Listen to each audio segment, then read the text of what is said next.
Pinangalanan na ng palasyo ang 2 sa 3 miyembro ng Independent Commission for Infrastructure na mag-iimbestiga sa mga maanumalyang proyekto. At live nga mula sa Malacanang, nasa frontline ng balitang yan, si Rainiel Pawid. Rainiel, sino-sino ba ang bubuo nga nitong Independent Commission?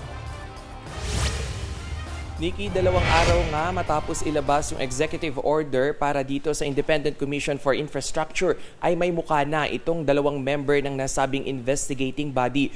Una ay si Rogelio Babe Singson. Siya ay ang dating kalihim ng Department of Public Works and Highways at minsan na ring namuno sa Bases Conversion and Development Authority. Pangalawa naman ay si Rosana Fajardo. Si Rosana Fajardo ay isang certified public accountant at country managing partner naman ng SGV company. So yung dalawa na yan ay pinagbasehan daw Nikki ng Malacanang sa pagpili nga nito ay yung integridad at yung kakayahan ng mga ito na may background din sa mga infrastructure project at managing naman dito sa ilang side, no. At dito nga sa nakakabiglang ulat na ito ng palasyo kanina ay nag-anunsyo rin ng isa pang special advisor. Ito ay wala doon sa EO94 na unang nilabas nung isang araw.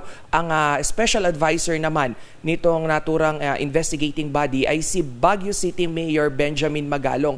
Nikki, nitong mga nakaraang araw ay nakausap nga natin itong si Magalong at kanyang sinabi na bukas siya sa anumang pagdinig nga sa pakikingbahagi ng mga pagdinig ng Senado man o ng Kongreso at bukas din siya na magbigay o makibahagi naman sa pagtulong nga dito sa itatayong investigating body, itong ICI na ito. So sa ngayon ay wala pang concrete na detalye o pahayag itong si Mayor Benjamin Magalong matapos ngang i-anunsyo formally na kasama na nga siya dito sa binuong investigating panel.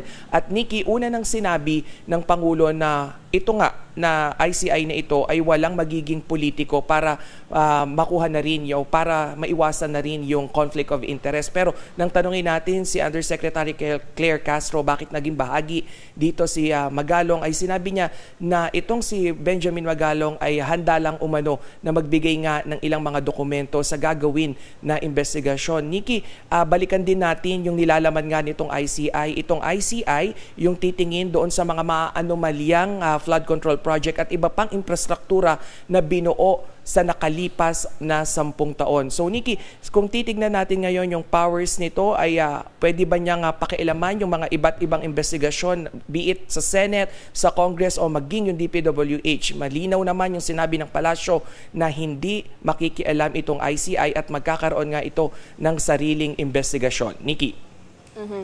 Rainiel, balikan nga natin yung si Mayor Benjamin Magalong. Ano bang mismong magiging papel ng special advisor bukod sa pagbibigay nga ng supporting documents?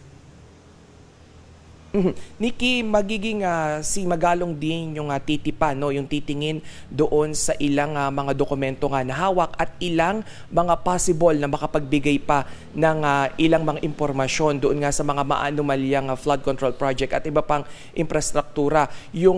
Yung buo na functions nga nitong special advisor ay hindi pa inilalabas dahil wala rin ito doon sa executive order na inilabas ng isang araw. Nikki, balikan ko lang na itong 3-man o 3-member panel na ito ay 2 members at may isang chairperson. So yung chairperson ay sinabi ng palasyo na i-aanunsyo sa mga susunod na araw ng mismong Pangulo. So hindi natin alam kung bakit hindi pa nakapag-anunsyo ng personalidad sa ngayon. Nikki. At yan ang Express Report ni Rainiel Pawid.